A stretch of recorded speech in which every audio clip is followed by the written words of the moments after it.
Hey, I'm Gareth from Cameras, and today we're going to be revisiting the Sony A7 III.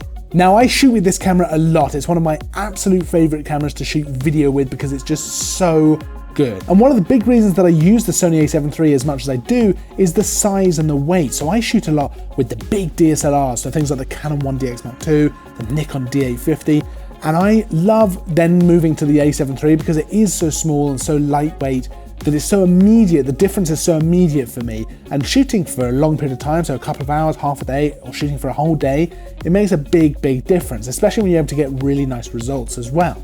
And while the A7 III is nice and small and nice and lightweight, it still feels good to hold in the hands. The grip feels really nice. I really like it. The buttons, the layout, I'm a big fan. It all seems to be positioned in a way that makes sense, and I really like it. Now, because this is a mirrorless camera, it's got an electronic viewfinder rather than an optical viewfinder that you might find on a DSLR. And that means when you look through the viewfinder, you're actually seeing exactly what you'd see on the LCD screen on the back. You're getting an accurate representation of your exposure, which can actually be really helpful. Now, normally I prefer using an optical viewfinder, but actually being able to use the electronic viewfinder for video is a really nice touch, and being able to see your exposure accurately through the viewfinder actually is really helpful. And it also means you can review your pictures through the viewfinder and even enter menus without ever bringing the camera away from your face, which can actually, again, in certain situations, that can be really helpful. So the A7 III has a 24.2 back illuminated full frame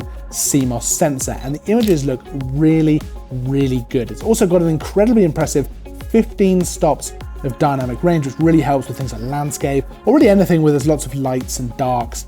But the images on this are lovely. They come out really nice. It also works ridiculously well in lower light situations. So pushing that ISO value up just doesn't seem to phase it. So going up to 12,800, for example, doesn't really seem to bother it at all. And then I was still able to get totally usable pictures past that point as well, so going even higher. That means you're able to shoot handheld at night or just in low light conditions in general and not have to worry so much about having to push up that ISO value. Now, it's also able to shoot 10 frames a second in continuous shooting mode, and while that's not the fastest, that is still a very decent output and certainly enables you to nail the shot. Now, I've never needed faster than that, so unless you're shooting something very fast moving, I'm sure that would actually be enough. But that is a nice thing to have available to you. Another nice feature of the fact that this is a mirrorless camera is that you're able to shoot it in complete silence. It's got a complete silent mode to it as well, which is really nice when you're trying to be discreet. So if you're shooting a wedding or just street photography, or any situation where you don't want to be making a really obvious noise. And that even works in continuous mode as well. So you can shoot 10 frames a second in silence in RAW. Now, something else that's really impressive is the autofocus. So the Sony A7 III has 425 autofocus points, and it is super fast. I haven't had any problems with it at all, and I found it to be super reliable. It's also got that fantastic eye autofocus, which works so well. And it's so easy to just lock onto someone's eye and just absolutely nail a portrait or really any shot like that.